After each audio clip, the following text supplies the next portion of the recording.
So we are here right now, and I'm going to tell you about all of the best shows this year, in my opinion. I'm going to rank top 10 shows from 2019, and then depending on how long that takes, we might also talk about my favorite episodes of 2019,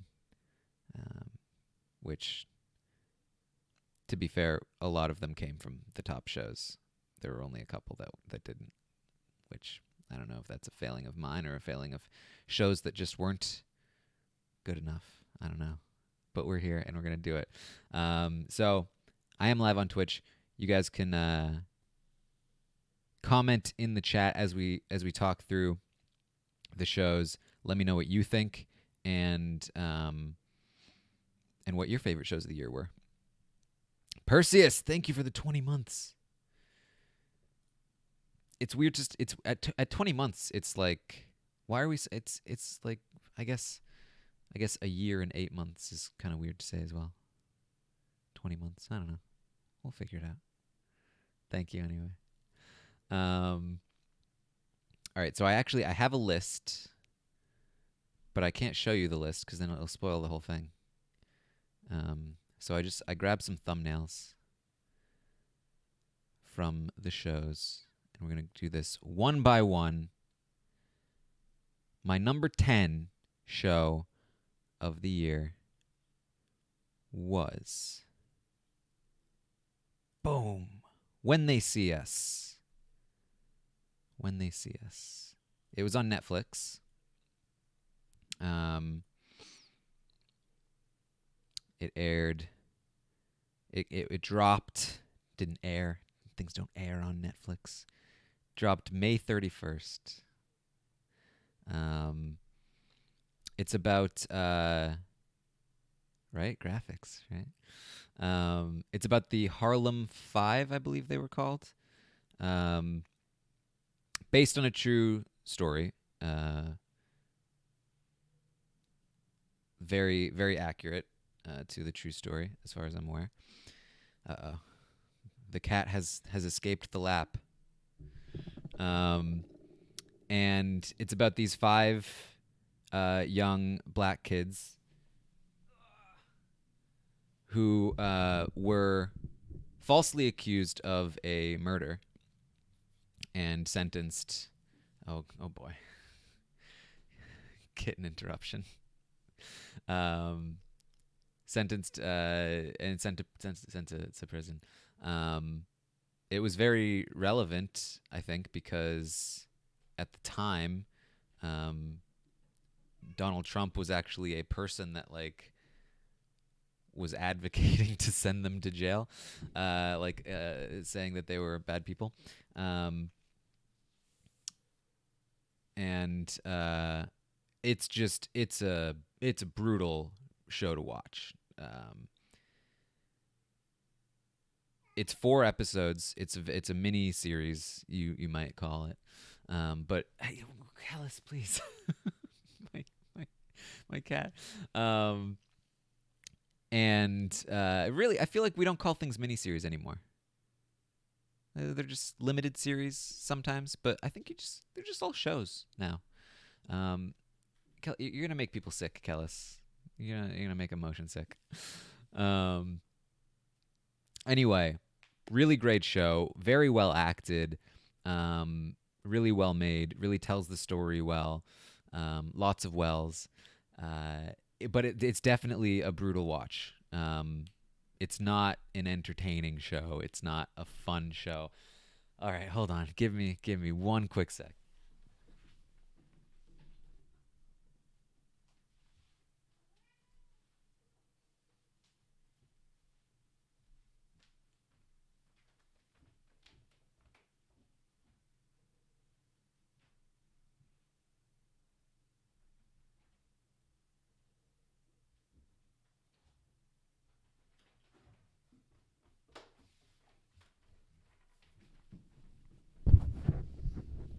I'm back. This is terrible etiquette for a future YouTube video. Only one season, yes. I mean, they're not going to do any more because it was all based on true events. But it's really, really interesting. There was even a special that took place afterward that you can see on Netflix once you finish the show, which we'll go into more detail about the true events and all of that.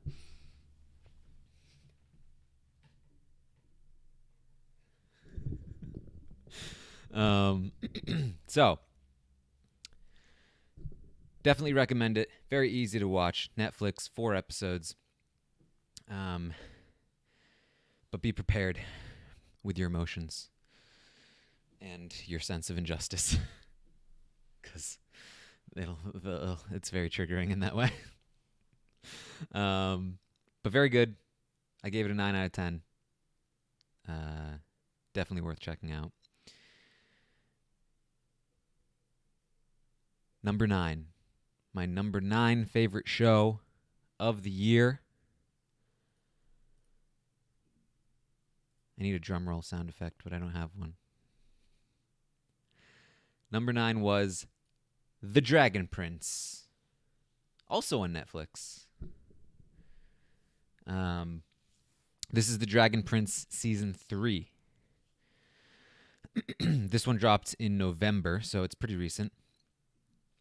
I've recommended The Dragon Prince on the stream before. It's made by the same, at least creator, if not people in general, as Avatar: The Last Airbender.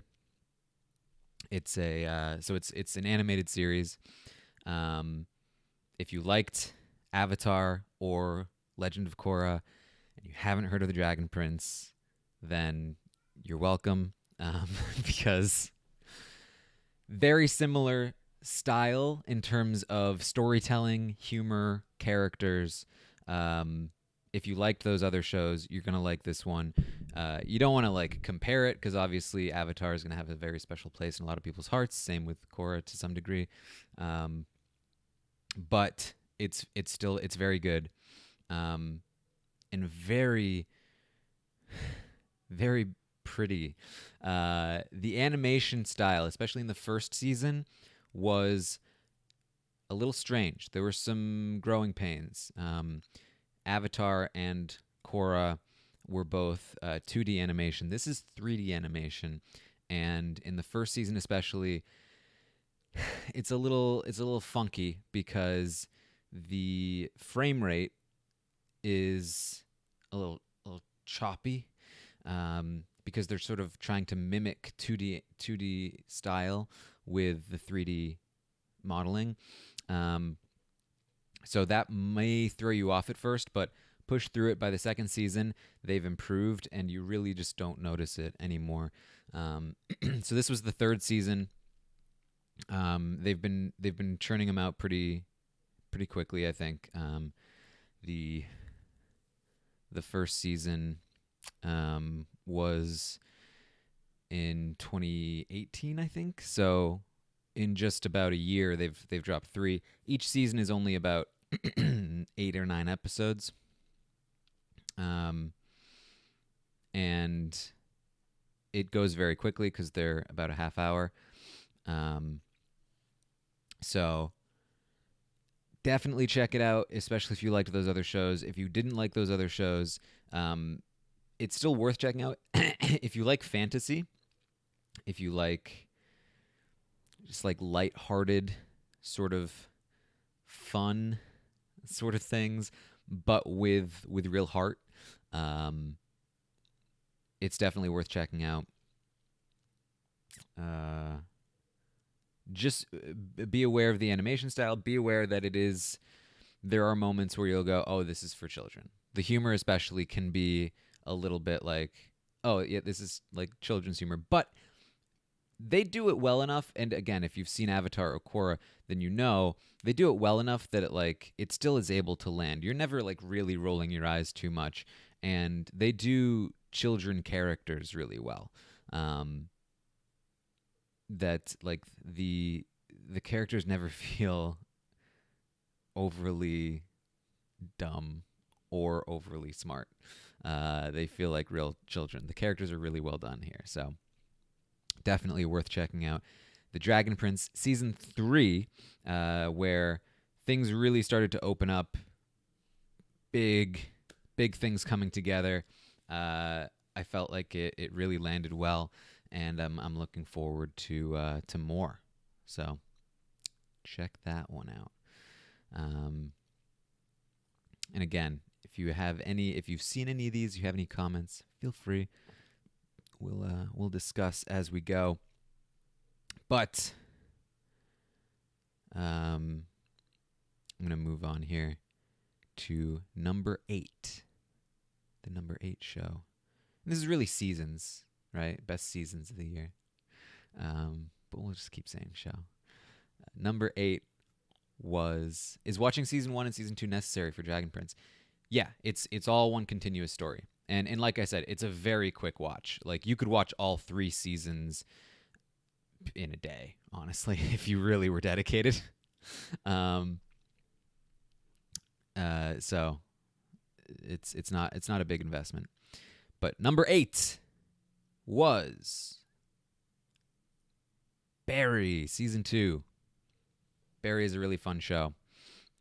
This one is on HBO. It stars Bill Hader. It began. I think it began last year in 2018, right? Yeah, March. But this season began airing in March of this year.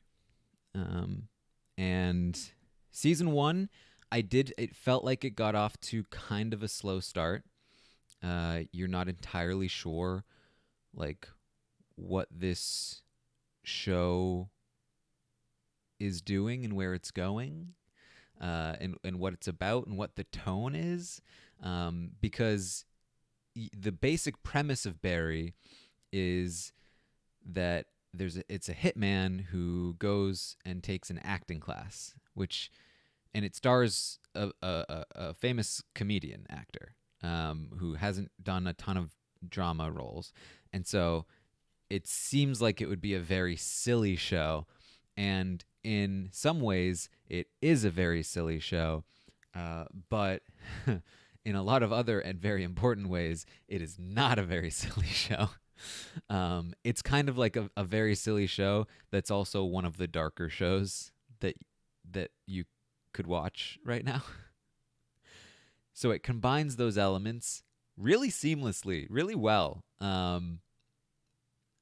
If you like dark humor, you're probably gonna like Barry. Especially if you like absurdist dark humor, because there's a lot there. Bell, thank you for the 7 months.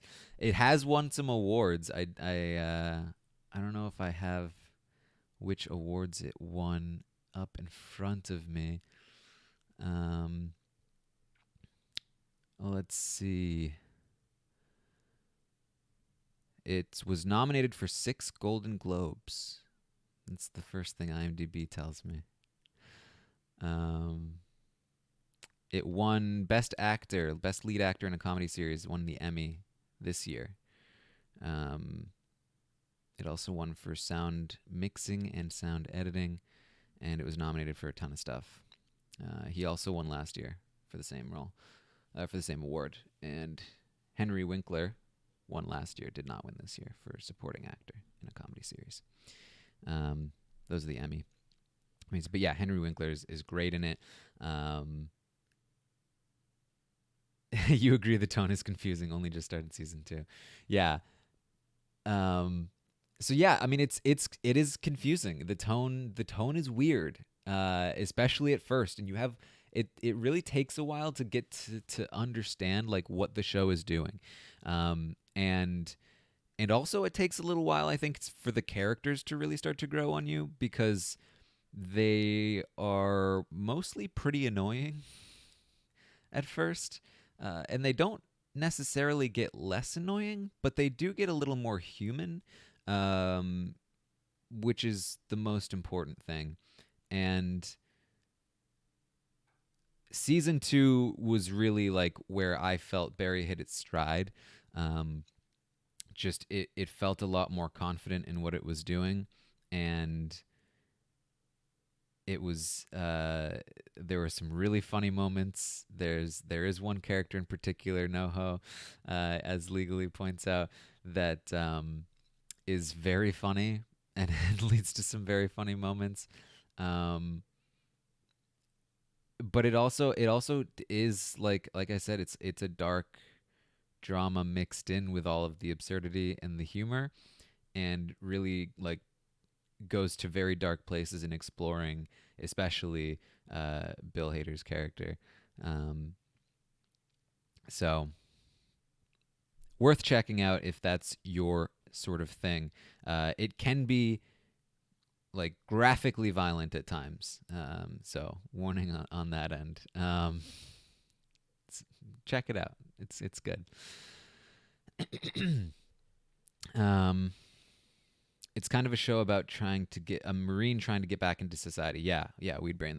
That is definitely uh, one of the big sort of themes. And no, it's not on Netflix. It is an HBO show. Um, all right. So that's Barry. I mean, honestly, if I look at this, like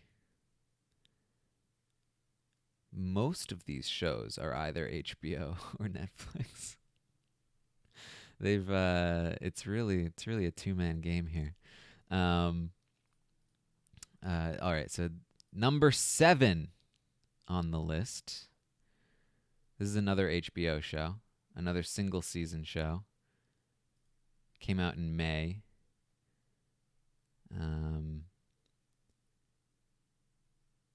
Another disturbing show, very disturbing show, perhaps the most disturbing show all that I watched all year. It's Chernobyl. Oh boy, Chernobyl. Um, this was a very big. I mean, most of these shows are pretty big. I don't really have any like really lesser known shows on the list. Maybe one to some degree, but um, Chernobyl was good. It's another single season. No more contained story. It tells, as the name implies, the story of Chernobyl. But not like in a super dry way. Like the thesis of the show is about lies, um, and the different ways that lies can do damage, especially when you apply it to a situation like Chernobyl. Um, Step It Up says, I watched for an episode or two, fell asleep, never picked it back up. It is. I mean, I said not in a dry way, but it is probably the driest of the shows here, so far at least. Uh, yeah, I think of all the shows I have on here, it's probably the most like dry sort of. Um, it's not necessarily hard to get into, but it requires your attention and it requires some investment. It's not a show that's like trying really hard to draw you in. It's trying to tell a story, and you kind of have to bring your own interest to it to some degree. It's a very interesting topic, um, but it's essentially about a bunch of people talking about a problem that's largely invisible. So uh, the fact that it managed to be as thrilling as it was um, is definitely a testament to the creators of the show. Mayrose points out, enjoyed the podcast that went with it. Yes, I would also encourage you, if you liked Chernobyl or if you do watch Chernobyl and you are enjoying it, there is a great podcast. I don't recall the name of it, but if you just do some basic searching, you'll probably be able to find it. It's a podcast with the creator of the show, and they go over episode by episode and talk about the episode and where the different things came from, why they included certain things, what was real, what was dramatized. Um, it's very interesting. The whole thing is very interesting. I didn't know a ton about Chernobyl. I obviously knew the basics, um, but just learning about how it happened and why and what it could have been. Um, Not to mention the themes that were explored. It was all super interesting, incredibly well acted, and very well made, and just fascinating, just really interesting. It's one of those shows that like it's just interesting because you feel like you're being taught, but in a really engaging way. Um, so if you're not really like a fan of that sort of thing, like the kind of show that is about a real life event that doesn't try to like really dramatize it and just tries to like actually tell it for what it was for the most part, you might not like this. But it was very popular. I think it's of those kinds of shows. It's very easy to get into. You know, like the like When They See Us. It's very short. It's only 5 episodes long. The episodes are kind of lengthy themselves, but it's definitely worth checking out. There are a couple of very disturbing moments and very like scary moments. Another one where like prepare your emotions a bit, not in the same way as When They See Us, in a like more existential kind of way, because even just the concept of radiation is utterly terrifying. Um, so yeah, just be prepared. Mayro says the podcast is with Peter Segal of NPR's Wait Wait Don't Tell Me. Weedbrand says it's not a light show, not many funny moments. Yeah, more of a history-based show for sure. Lots of lies, says Kalita. And I got a lot of people happy to see this on the list here. All right. So that was number 7. We're going to move on now to number 6. And this is probably, I think, I haven't really seen anybody talk about this show. Probably the least well known show on my list. This one is it was on Amazon Prime, and really the only reason I really like was super interested in checking it out was the creator of the show is somebody that I am a big fan of, and you're probably not going to be able to guess it. Goliath? No, actually, I was a huge fan of Goliath season 1. Season 2 just lost me real quick. Never could get back into Goliath. I'm talking about Modern Love. I genuinely don't even know if people are gonna like know this show. I did like The Boys. The Boys is not on this list though. Just a tad too, shallow. It was really fun, but especially when I watched another show that we'll talk about.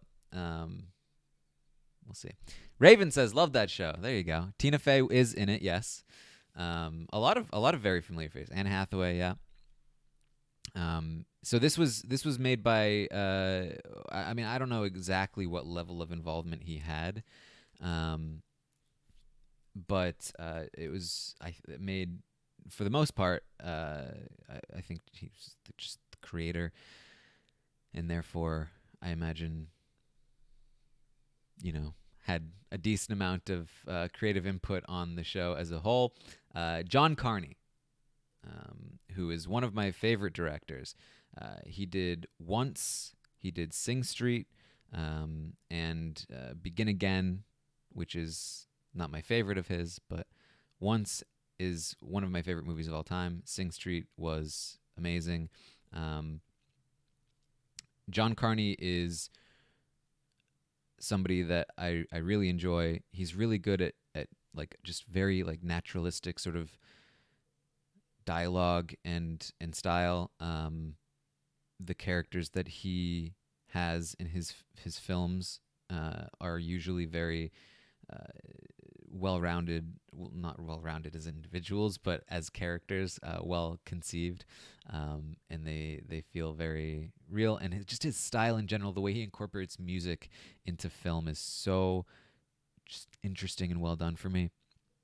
Um, there wasn't a ton of that here in Modern Love. The John Carney touch, I felt it in places, and this is why I'm not sure how involved he was, but it wasn't always there. That said, the thing I really enjoyed about Modern Love, and so let me explain what it is.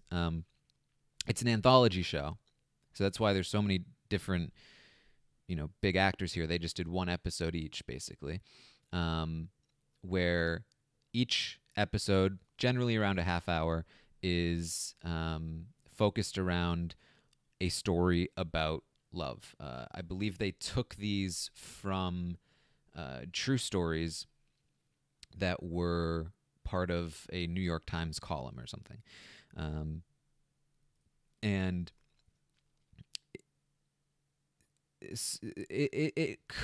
there were 8 episodes total, I believe. Some of them were kind of misses, but most of them were pretty good. And the best of them were very touching and very emotional and very interesting. Almost all of them, though, and this is the important thing for me, almost all of them made me think about the what I saw. You know what I mean? Like, one of the reasons why I love Big Brother, why I love competitive reality shows, is that it makes me think about the nature of social interaction, relationships, power dynamics. This show approached relationships from a bunch of different angles, and some of them genuinely had some interesting things to say, or even just like perspectives that maybe you haven't seen before. And I didn't always agree with what it was saying, but it did make me think. And I love that in a show. I love when a show can make me think about things, because I think a lot of times it's usually just there to sort of entertain or do its thing, which is also great. But this was really interesting, and I really enjoyed it. I am watching The Outsider. Yes. I don't. Does that even? Did that start in 2019, or did it start in 2020? Either way, it's not finished, so I couldn't put it on this list anyway.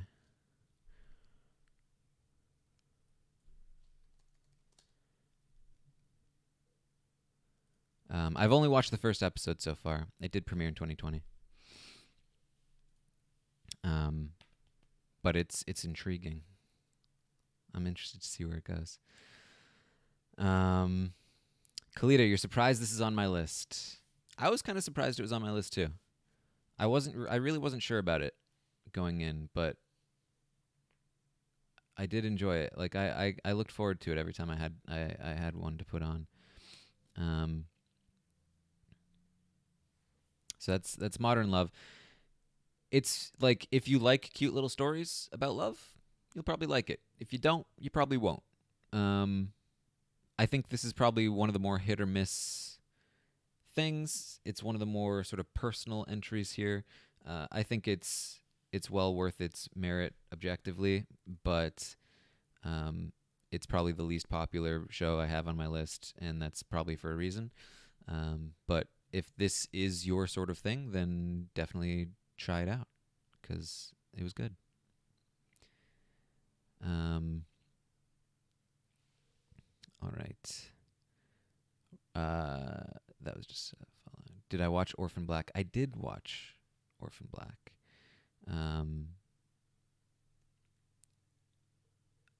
I dropped off of Orphan Black, personally. Um, It's one of those shows again where like I watched the first season, I was like, okay, interesting. And then I believe I started the second season and just immediately was like, oh my God, are we really doing this?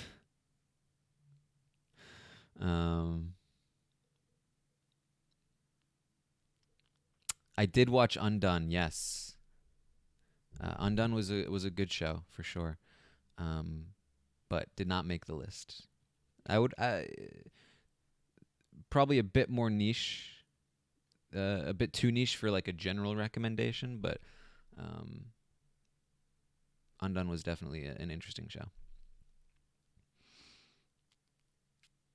I tried How to Get Away with Murder. I think I stopped in the first season. Um, I can be pretty quick to drop a show nowadays if I feel like if I get a whiff of like bad writing, then I'll usually just bounce. Um, because I don't want to waste my time. Uh, Dark Crystal. You know, Dark Crystal is another show. There are only a few that I really feel like I've missed. Dark Crystal is one that I am interested in checking out, but I have not had a chance to yet. Um, so theoretically, that could have been on the list, but is not. I have not watched Picard yet. No, I'll watch it eventually. I've been I've been watching all the Star Treks, and right now I'm still on Deep Space Nine. Eventually, I'll catch up to modern day. All right, moving on to number five. Number five, and this is a show that has been on my best of lists for like the last 4 years, because it's never gonna stop being great, or at least I hope it won't ever stop being great. This is one of the lowest places it's been, I think, overall, on an end of the year list, but here it is. Also now on Amazon Prime, it's The Expanse, season 4. I love The Expanse. It's a great show. Um, Everybody should watch it. Um, I've talked about The Expanse before. I made a video on YouTube. If you're watching this on YouTube, you can check out all of my videos, and very quickly you'll get to like 3 years ago when I made a video about shows that you should be watching, new shows. And at the time, it was the first season of The Expanse, and I was like, "This is a good show. Check it out." Um, it's still good. It's still great. Still really good. It started on the Sci-Fi Channel, got canceled, got picked up by Amazon, and here we are, season 4. They get to swear. Cool. Um, yeah, it's a sci-fi show. If you liked Game of Thrones because of the world building, the sort of because of the world building, the plotting, and like the epic scope of it, then The Expanse has similar plotting, similar world building, similar scope, but sci-fi and in space. Um, the characters and the right. So the Expanse is a book series, um, and the writers of the book series uh, have like worked with George Martin before, so like there's a connection there. That's why I'm comparing it to Game of Thrones. Um, I would say The Expanse is not as good as like early Game of Thrones seasons, but better than later Game of Thrones seasons. Um, it's sort of like if early Game of Thrones seasons were like really deep with lots of characters and motivations and plots, and late Game of Thrones seasons was like really shallow with like few characters that were that were pretty shallow, and did dumb things, then I think The Expanse is somewhere in the middle between those two things, but consistently. Um, it tends to follow a smaller cast of characters, but it does evolve and grow, and new characters come in, and some characters leave. Um, it has, again, very big scope. The politics of the show are interesting. Um, it's really, it tries to do like sci-fi space stuff in as realistic a way as it can, um, which is one of the more interesting things. So like the way it handles gravity and how the ships work, and like you don't get bogged down in details, but you feel, because like I don't know the real science of space, but you know what I do feel? I feel that this gets it right. I feel like if we were to go in space, this is probably what it would look like, right? When I watch Star Trek, I don't feel that way. Granted, Star Trek is much further in the future, but when I watch The Expanse, I feel like this could really be our future in like 100 or 200 or whatever years. It feels real like that, and they tried to make it as realistic as possible, and they do a really good job with that.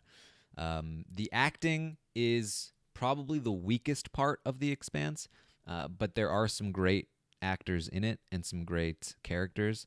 Um, just occasionally you might run into somebody that's like just a little bit weaker. I think that's really from the sort of Sci-Fi Channel roots. If you know much about the Sci-Fi Channel and you know what kind of acting you get from original shows on the Sci-Fi Channel, then you're probably somewhat familiar with, yeah, sci-fi, sci-fi casting, sci-fi casting. The Weed Brand got it eventually. Um, but still, there are some great moments, some really great characters. Definitely check out The Expanse if you like sci-fi at all. It's, I think, the best sci-fi show on television by a large margin. And honestly, like some of the best sci-fi content in general, including films over the last 5 years. So, really, really fun. Just again, when I compare it to Game of Thrones has a massive budget. This is a very small budget, so it does what it can with what it has. But season 4, Amazon now has it. I'm not going to spoil anything, but I really enjoyed season 4. But the reason why this is not like at the top of my list like it normally would be, like last year, season 3 or whenever it was, would have been like number 1 or 2, because it's just such a great show. War, thank you for the 7 months. Season 4, though, I did have some issues with it.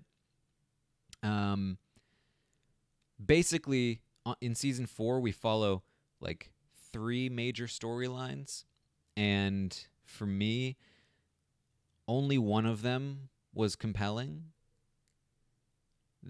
Now, that one was the main storyline, and it was incredibly compelling. I really loved it. But the other 2 sort of side storylines, I was not as enthralled with, and so anytime we left the main storyline to go visit those other ones, I was like, okay, time to turn my brain off a little bit. But I understand that this is very much a setup season, where those things I imagine are going to become very important, which has been true of all of these kinds of shows, like The Wire, like Game of Thrones, where sometimes you have to be a little bit less exciting in order to build up to the moments that make the show great. But overall, the season did feel like a bit of a setup season, that we didn't really get very far with some of these things. That said, the main storyline was fantastic. I love... I'm trying to figure out how to like talk about it without saying anything about it really, but I love, if you've seen the season, You know what I'm talking about with the main storyline. I love that kind of storyline. Like shit's going wrong, and we gotta figure it out. We gotta somehow survive. You know what I mean? Um, and it was really really fun. So still great. Not my favorite Expanse season, but even my not favorite Expanse season is one of the best of the year for me. Um, let's see here. What do you guys have to say? Great show. That's how you found the Expanse. My previous video. That's awesome. Christian Avar. Oh man, I can't say her last name. Avasarala. Avasarala. Yeah, whatever. Kristen. We'll just call her Kristen. That's what I think about when I think about her character. I just think about Kristen. She is the best. She is pretty great. They don't have to say frack. Yeah. I was into Battlestar Galactica. I was very very largely into Battlestar Galactica. It's another show. Like, it got weird though. It got weird by the end. But it was good. It was fun. Yeah, like long-boned people because of lack of gravity. That's absolutely the sort of thing you see in The Expanse. All right. You thought I was talking about The Witcher. Oh, with the storylines. I did watch The Witcher. Honestly, I really enjoyed it. I was hoping for more, like again, if we use the scale of like early Game of Thrones to late Game of Thrones, The Witcher is a lot more leaning toward late Game of Thrones in terms of depth. It was very fast paced. It was, you know, not super deep. It was just kind of a lot of like sex and fighting and sexy fighting. Um, but that can be fun, especially when you've got such a great lead character who's portrayed really well and really in a really fun way. Um, so I enjoyed it, but it wasn't like top tier golden television for me. It was more just like fun popcorn television. Um, you're debating whether you should start The Witcher. Um,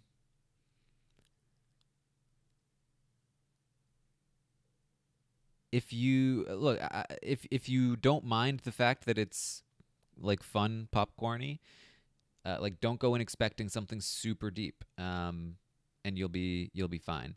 Um,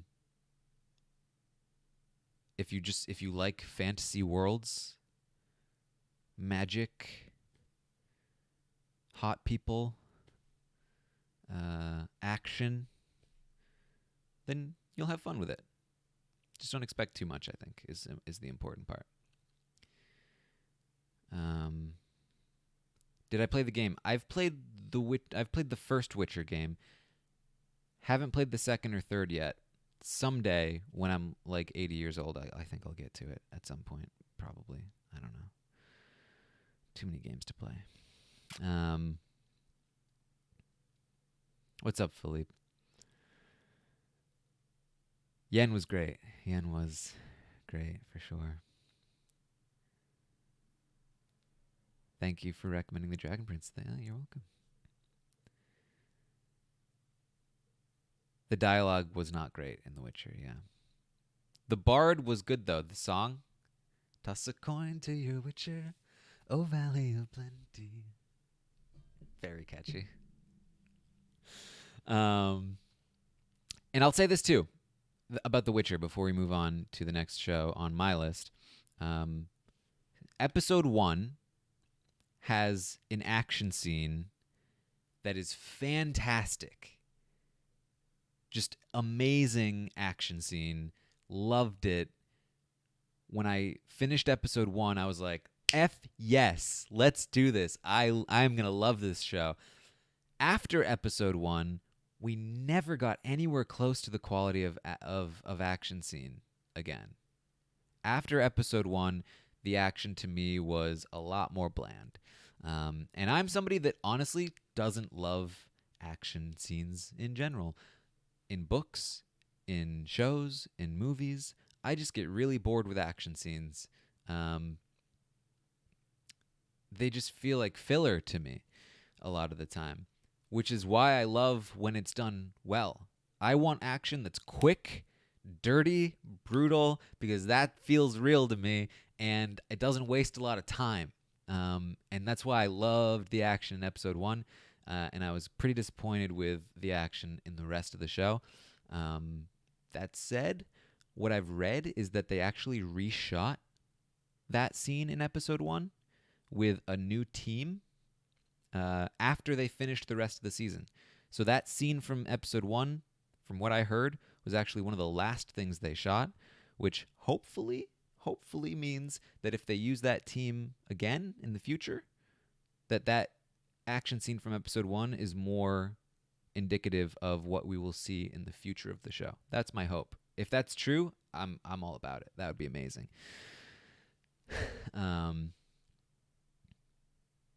So that's The Witcher.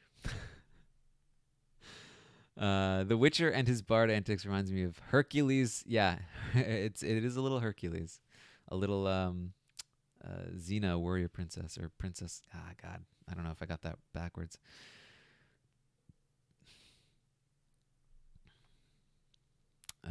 All right. So, The Expanse was number 5. Number 4 on my list. We're going back to HBO. This one aired in August. Began in August, at least. And it is season 2 of a show that I really enjoyed season 1 of. And yes, Bill Hall has it. It's Succession. Oh, so good. It was so good. Season 1 was really good. Season 2 was just, oh, yes. Fully hit their stride. They know what they're doing. The characters have been established, and even though they can be despicable at most times of the day, you start to actually care about them. Maybe not care in the sense that like you want them to be happy or like have things go well for them, but care about them in the sense that like you care about what's happening to them and around them. And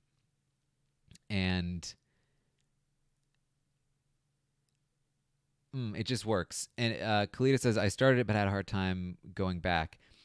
I can totally get that. It is a show, again, where, especially in the first season, it starts a little slow and it's hard to get into the groove of it. You kind of have to.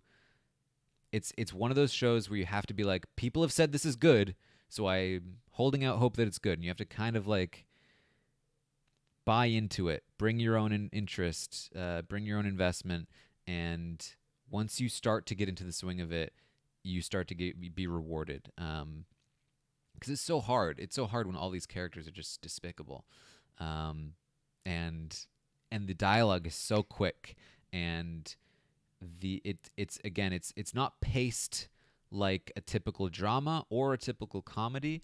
It has elements of both. It's an extremely funny show, but it does not hold your hand. It will not pause on the dramatic moments. It will not give you space to breathe or laugh on the funny moments. It will just keep hitting you. Philippe for 10 months. Thank you. Thank you for being the best. Thank you, Philippe, for being the best. So I definitely think Succession is a show. It's probably not going to be for everyone. So if at some point you're watching it and you're just, I really just don't feel like this is going to be for me, then, feel free to bounce. You don't have to keep watching something you don't like. But I can tell you that for me, it took, I watched the first few episodes and I was like, I was pretty meh on it. In fact, let me see if I can bring up season 1. season episode 1 of season 1, I gave it a 6 out of 10. I was like, slightly better than average. By episode 2, I was up to a 7. By episode 3, I was up to an 8 because I really liked episode 3. Then episode 4, I was back down to a 7. Episode 5, I was back down to a 6. It looks like it wasn't until episode 6 in the first season that my episode ratings were started consistently being like 8, 8, 8. And so the first season for me was an 8 overall. And then the second season, the first episode was a 7 for me. So that was like another, took me one episode to get back into the groove. But then after that, we really started kicking off, and there were multiple episodes in season 2 that I gave a 10 out of 10 because they were just so fun. So that was my experience of it. So based on my experience, if you've gotten to episode 6 and you're still not into it, then you probably won't be. But everybody's going to have their own experience. Daquan, a captain in the robot army for 20 months. Thank you so much, Daquan. Daquan is truly the wizard of the channel, the wizard captain. That's very, very correct. That Daquan should get some Chloes. But definitely check out Succession. Season 2 is fantastic, and I loved it. It's so funny. Can't recommend it. If this is your kind of show, you're gonna love Succession, but probably not for everyone. All right. Westworld. Man, did Westworld have a season this year? Westworld is not on my list. It was mentioned in the chat. Westworld season 2. Yeah, Westworld season 2 was last year. Dippin' Dots with a tier 3 captain sub as well. You're a wizard, Daquan, says Dippin' Dots. Thank you, Dippin' Dots. Dippin' Dots is many things to the channel. One of them is the Santa Claus of the channel. The master of gifting ceremonies. Gift leader, it says on the badge. But I am looking forward to Westworld season 3. I was kind of disappointed with season 2, but season 3 looks interesting. So we'll see. Season 1 I loved. Season 1 would have been on best of 2016 or whatever it was.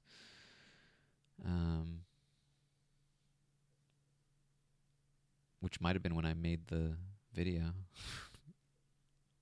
But it was a very well-known show, so I probably didn't have it on there. If maybe I did have it on there. I don't remember now.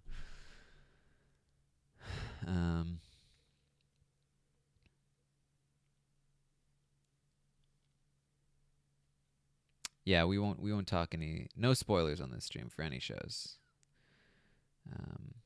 But we're gonna move on to number 3.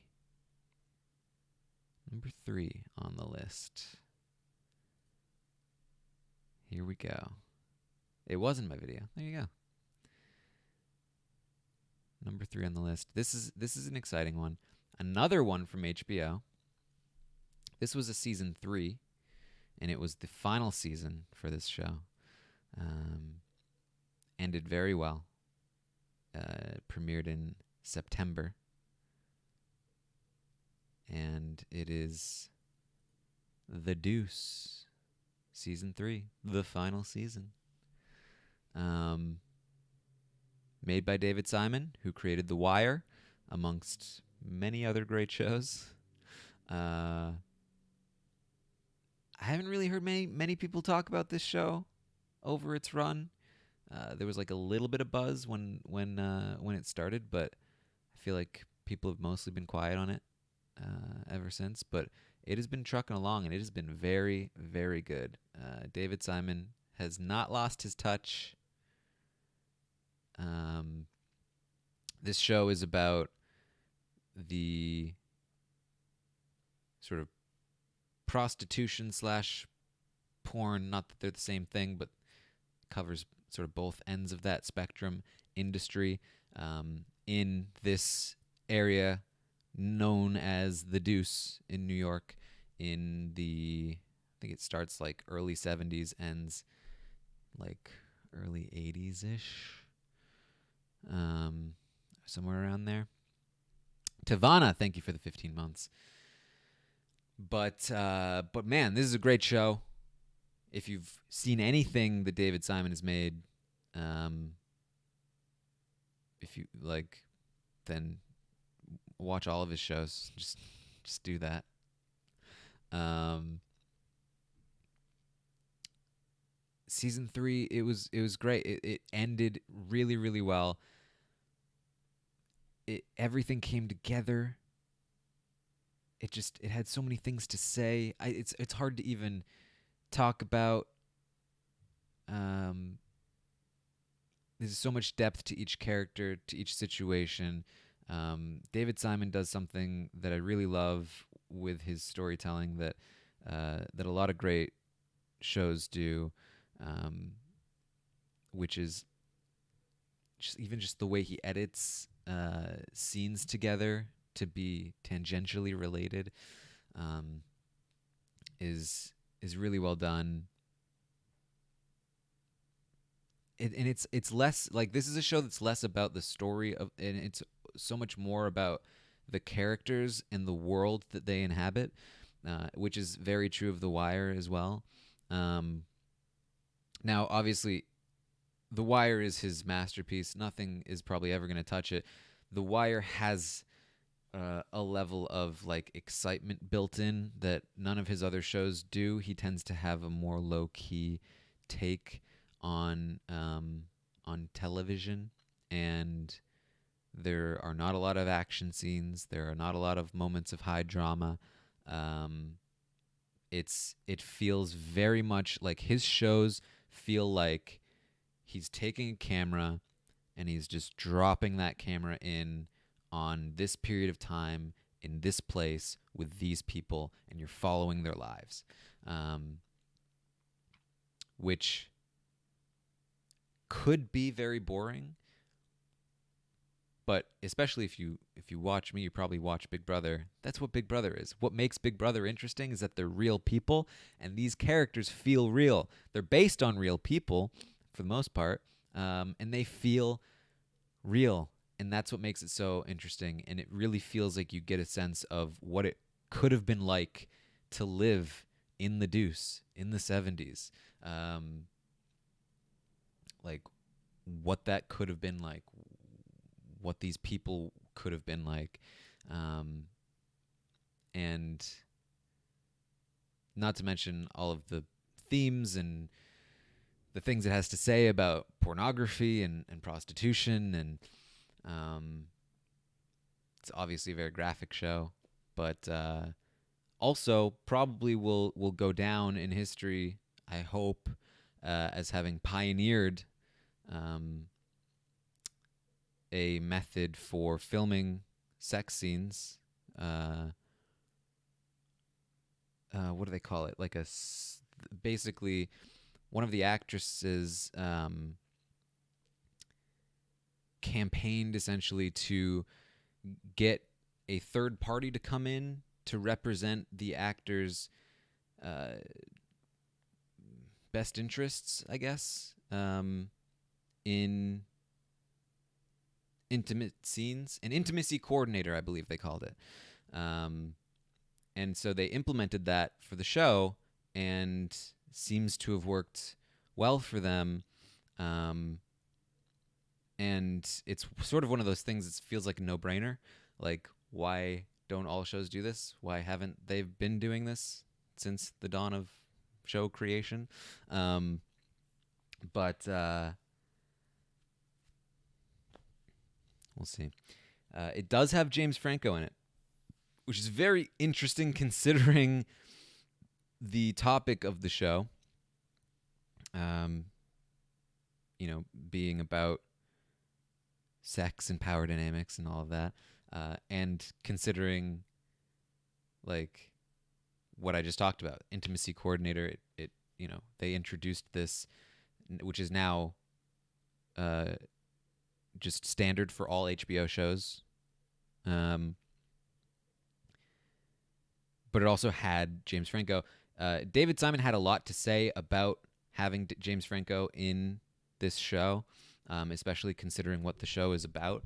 Um, and so, I mean, I don't know if I have much else to add on to what David Simon has to say. I would recommend looking up what David Simon had to say about this, um, and what the other actors of the show had to say about it. But for me, it was like, look, these are smart people. They're doing their own thing. I'm just going to take this show for what it is, and you know, it's not up to me to figure out what James Franco is or is not guilty of. Either way, the show is great, and I definitely recommend checking it out if you're interested in that sort of thing. This is another one that's probably, if it's not for you, it's not for you. You don't have to check that one out if it's just not your thing. Especially considering all of the graphic sex on the show, which can be a lot. All right. We're down to the top two. Top two shows. Here we go. Number 2 of 2019, in my opinion. Another HBO show. This should be pretty easy to guess. I feel like the top two, maybe not number 1. Number 1 might be difficult, but now this is an HBO show. Started in October. It was a one and done, unfortunately. And yes, absolutely, McDerp and Sin have it right. It is Watchmen. I have it up here. Woo! I ran out of space at the bottom. Man, it was such a good show. Oh my God, Damon Lindelof, great show creator. He made the Leftovers, which was a great show. His next project was Watchmen. Loved Watchmen. I actually reread the comics before the show started just to like refresh myself, and oh boy, it was even better than I remembered. And so I was just so pumped for this show, and I feel like it delivered on almost every level. Just so good. It is a show. It did start a little bit slow, but like for me, a little bit slow meant like 8 out of 10. Like, this is great. This is amazing, but it's not the best I've ever seen. It's not like deeply personal for like the first 2 episodes, but then by episode 3 I was just like fully bought in. By episode 5, like every single episode was a 10 out of 10 for me. It was so good. I loved all of it. So many details. The world feels so well realized. The characters are great. There's very few faults, I think, to this show. It was thrilling. It was interesting, and it was so well made. You just gotta watch. You just gotta watch Watchmen. I would recommend, if you care, you really want to get the fullest experience out of this show, I do recommend you read the comics, or at least have read them before you watch the show. Ideally, have just read them, because there are so many details in the show that you will probably miss, even if you just read it like years ago. But you don't need those details in order to watch the show. Another cool thing they did was on the HBO website, they had the PD files, which, if you read the comics, there are things in between the chapters, like stories, articles, just things from in the universe, in the world of Watchmen that give you, that just like do world building for you and provide additional context for things. And so they did that for the show as well in the PD files. And Noob is asking, "Where's Lube Man?" If you read the PD files, that will tell you. That's what I'll say about that without spoiling anything. Um, but Watchmen is about. I mean, it's set in the world of Watchmen. Watchmen was originally made to sort of critique superhero culture. Um, so the world of Watchmen is. It's a world. It's an alternate history world where somewhere in the 1900s, essentially, vigilantes started putting on masks and going out and being superheroes. And then, like, the most time-altering thing that happens is that Dr. Manhattan is a real superhero. To some, you might call him a superhero. You might call him a god. You might call him, I don't know. I don't know what you'd call him. Not a real superhero, but genuinely superhuman. And he helps the U.S. win the Vietnam War. Richard Nixon stays president for a long time, and so then history continues to be altered from that point forward. But other than that, it's a fairly realistic world. Just basically some of like some comic-y things are a bit are like in the world. So like there's like telepathic things, not to a huge degree, but you get the sense here. It's a comic book, but it's fairly realistic in comic book terms. Like there's no big super villain or anything like that, really, kind of. In the comics, at least.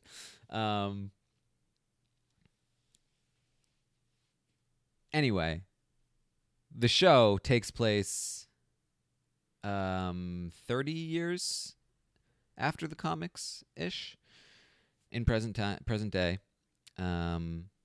And God, I don't even know how to explain the plot, to be honest. It gets kind of funky. And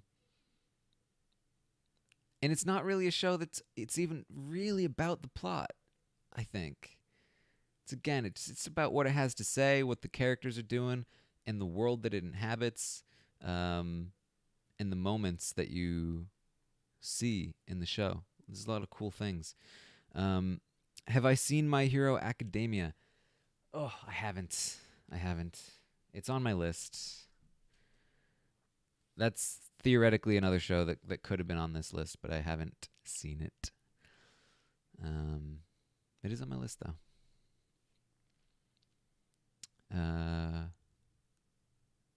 So many amazing episodes. I completely agree. Looking Glass episode. So many great episodes in Watchmen. I do have a best episodes of 2019 list as well, and like half of the Watchmen episodes were all contenders for the top 10. Like ridiculous. So good. You watched it twice because you were confused the first time around. Yeah. Really good world building in a superhero world. Yes, absolutely. Surprisingly grounded.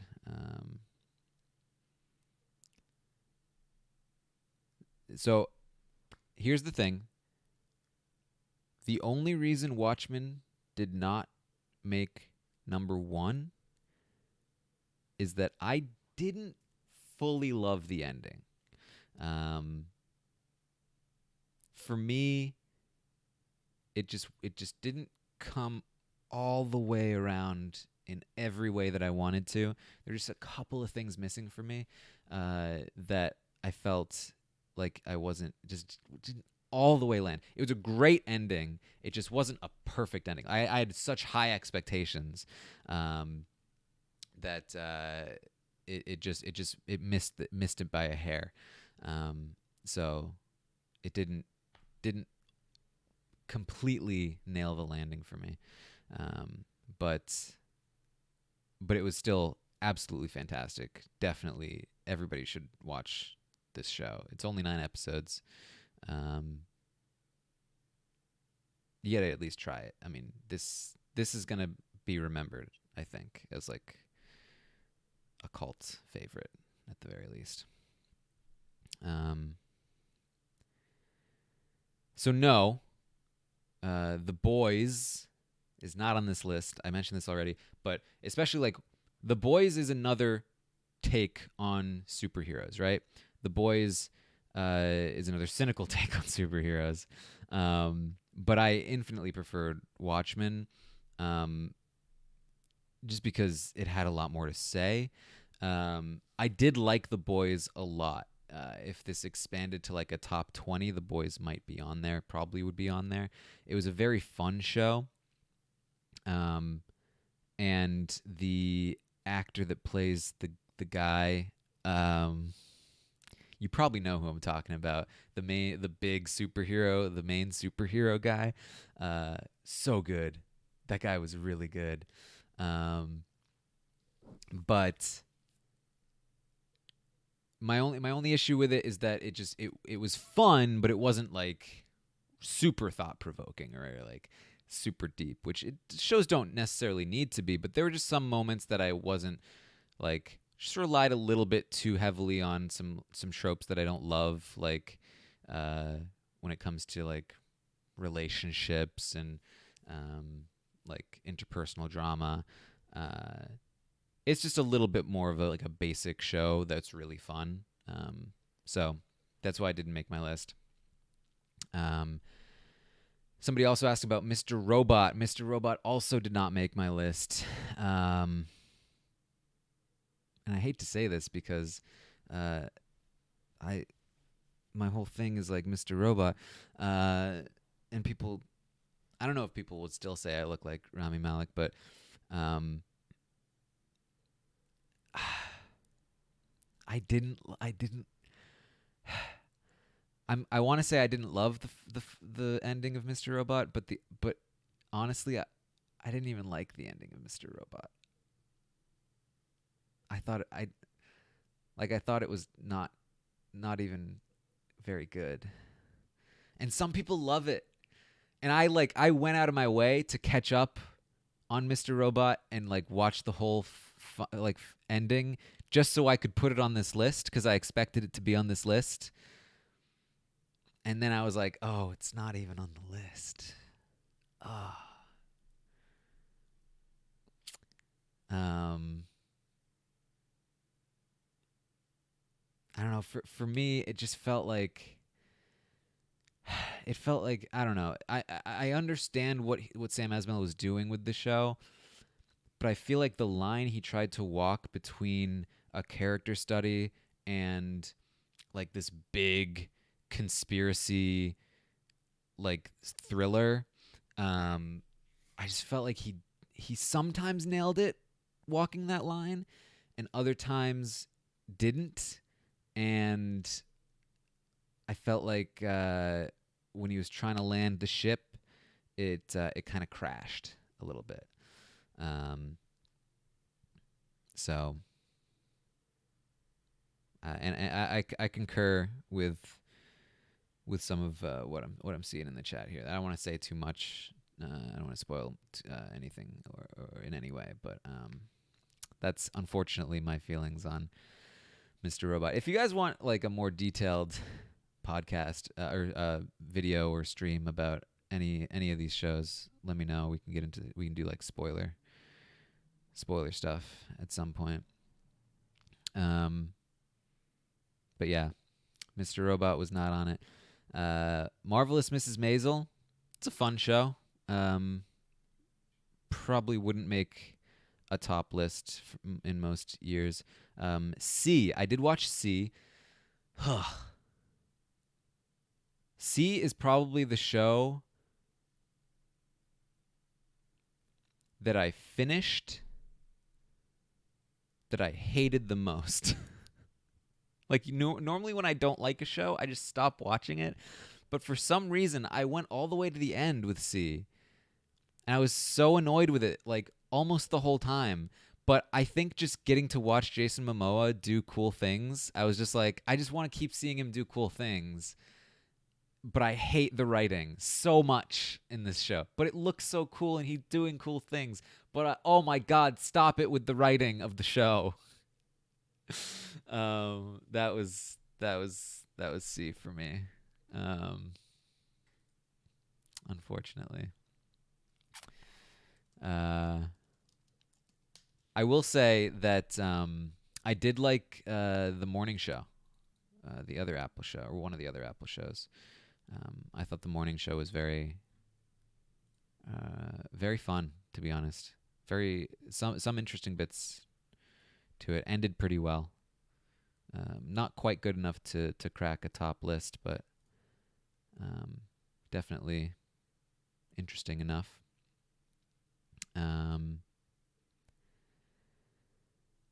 I am caught up on Better Call Saul. Looking forward to the new season, but did not have a season in 2019. Probably would have made the list if it was.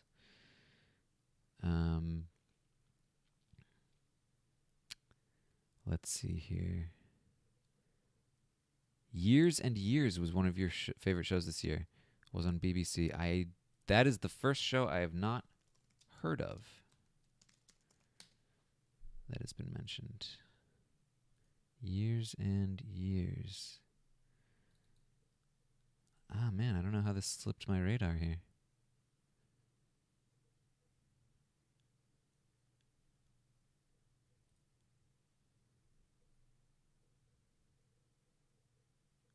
Huh. This looked kind of fun. I don't know how I missed this one. Damn. You think you're being so thorough.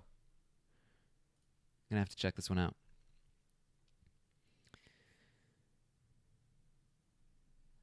Dead to Me I watched. Dead to Me was pretty good. I enjoyed Dead to Me.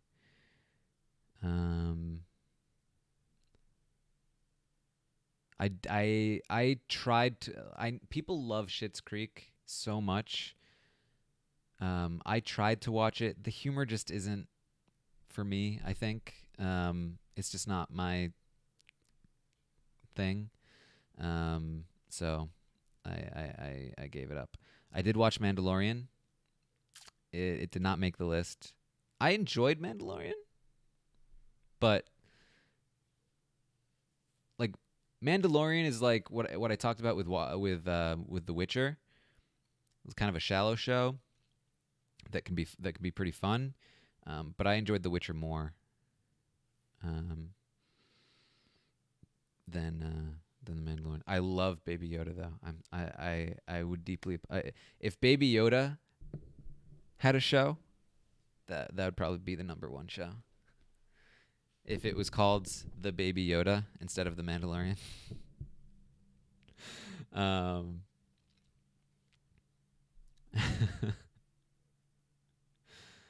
End of the Effing World. Yes, I watched that one.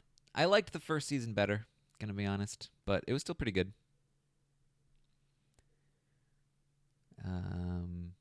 I'm just trying to bring up all the shows I can before we get to number one. The Good Place. I loved season 1, season 2 of The Good Place. Season 3 kind of not as into it, and we are on season 4, right? I'm not getting this wrong. Yes. Season 4 has been better than season 3 for me so far, but still not where it used to be. So Dark. Dark is another one. I have not seen season 2 of Dark yet. Man, it's just I loved season 1 of Dark. The problem is I went to start watching season 2 of Dark, and I just immediately, like, I just noped out of there. I was just like, nope, nope. I have to go back and do research. I have to remember what happened in the first season because holy mother of God, I forgot how complicated this is, and I need to like look up the family charts and the pictures of the ages of people and the names, and so I just haven't had the mental fortitude to go back and watch Dark season 2 quite yet. Um, Black Mirror, I actually enjoyed a lot more than most people did. Black Mirror probably just missed this list. I did enjoy Black Mirror a lot, especially the second episode.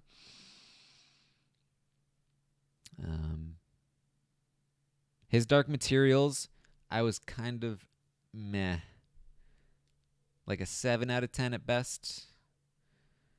Um, I feel like they missed a lot of the emotional beats of the book. It was better than the movie, but I wasn't in love with it. Tell Me a Story. I did watch the first season. I kind of enjoyed it. Second season, I agree, was very slow, and I gave it up. I said, nope, sorry. Sorry, Tell Me a Story. You've lost me. Um, I did try Wentworth. I started. I think I didn't. I don't think I even finished a full episode. I went to watch it and I was like, I think I know what this show probably is, and it's probably good. But I was just like, you know what? It's like there's like 5, 6 seasons of it. I was like, I just don't know if I want to invest my time, especially because like nobody else watches it really. um, I've just seen so many. That's the prison, the like Australian, New Zealand prison show. Um, Unbelievable was great. Unbelievable was really good. Uh, I preferred When They See Us just because it was more concise. I feel like Unbelievable kind of stretched it out a bit, but Unbelievable was very good. Peaky Blinders. Hmm. I'm not fully caught up on Peaky Blinders. I'm catching up right now. I do love Peaky Blinders, but probably would not have cracked a top 10 list for me because I basically just watch Peaky Blinders to see Cillian Murphy look really cool and be like, I love you, Cillian Murphy. Why can't I be as cool as you? Um, that's basically it. Ozark. Did Ozark have a season this season? Or this year? Either way, season 2 of Ozark. I thought it was better than first season, but still wouldn't have cracked a top 10 for me. Russian Doll. Russian Dolls is pretty good. Um, For All Mankind, I did not watch. I decided not to. I was like, I don't feel like this is for me. The OA, I hated. I watched like half of the first season of that, and I was like, oh my God, I hate this. Like, I actively despise this. um, yeah, so sorry. All right, so here's the list so far. We're going to head into number 1. Number 10 was When They See Us on Netflix. Number 9 was Dragon Prince on Netflix. Number 8 was Barry, season 2 on HBO. Number 7 was Chernobyl on HBO. Number 6 was Modern Love on Amazon Prime.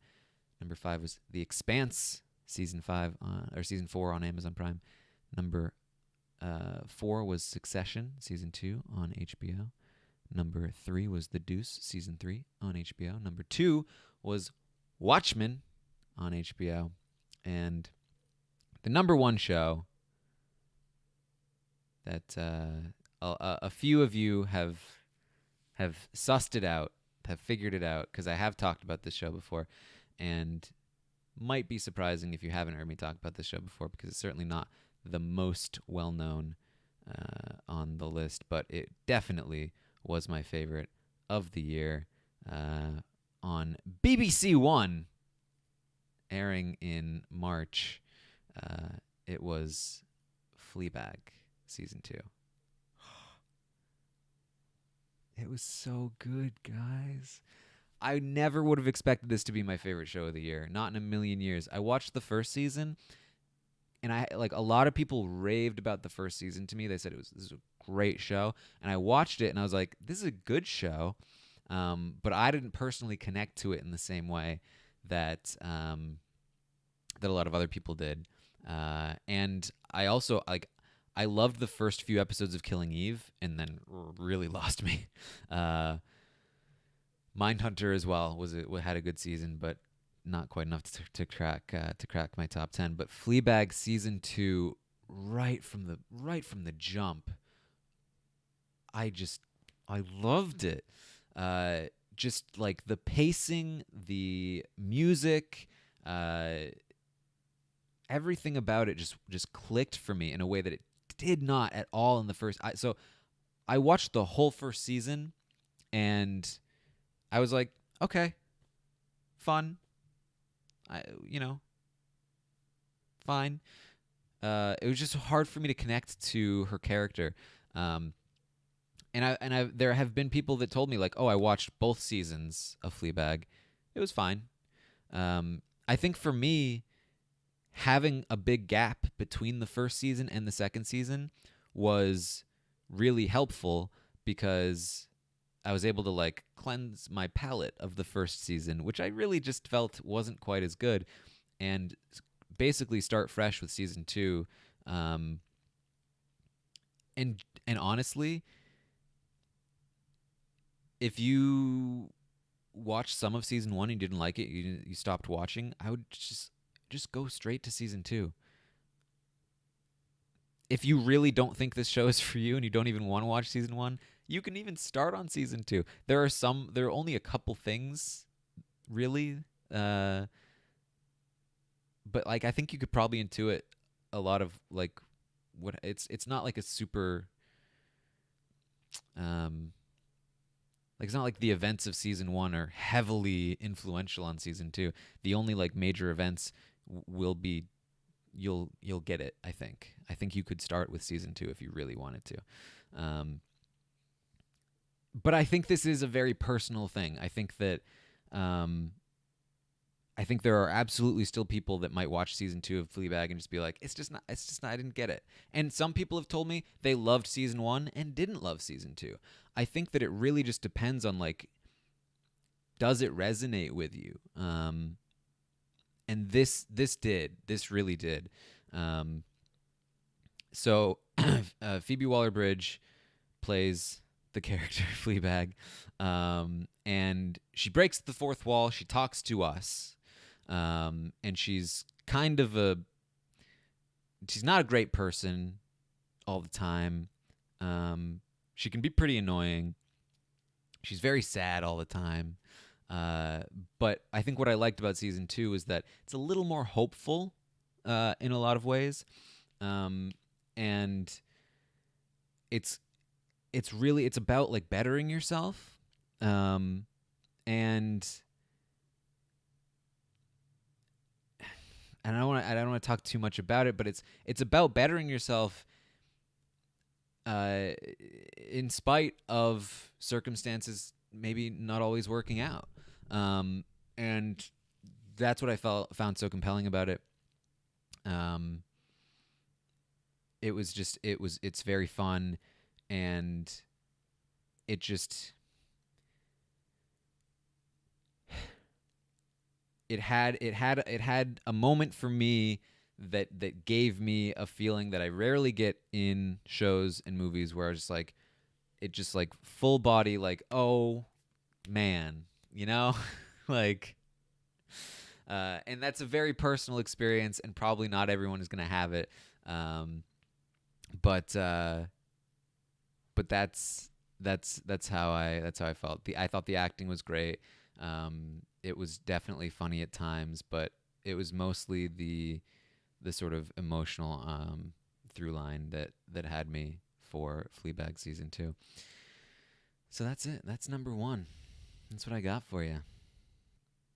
Um, yeah. So like I said, I do have favorite episodes of the year as well, but um, I don't know if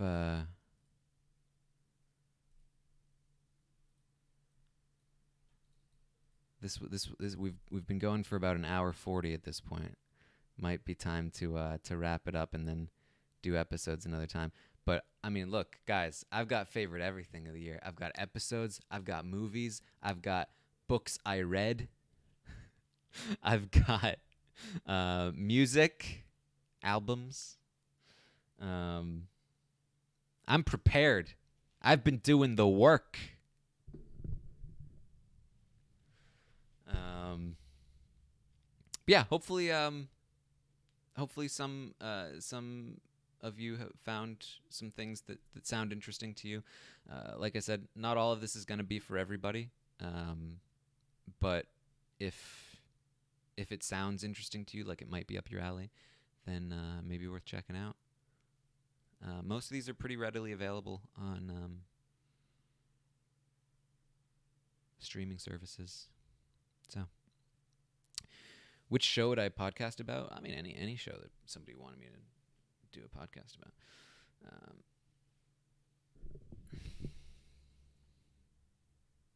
depending on how much I had to say about it, I guess.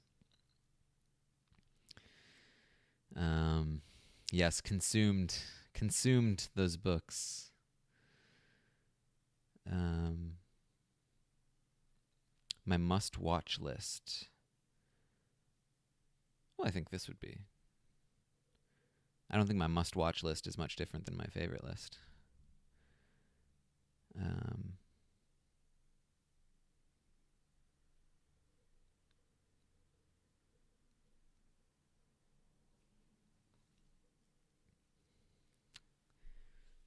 here's the thing. When we talk about favorite episodes, I feel like if I do a favorite episode stream, if we stop this now, we do a favorite episode stream or video, I'm like, can I talk about specific episodes without getting into spoilers? I'm not sure. It might have to be spoilery. That might be a problem.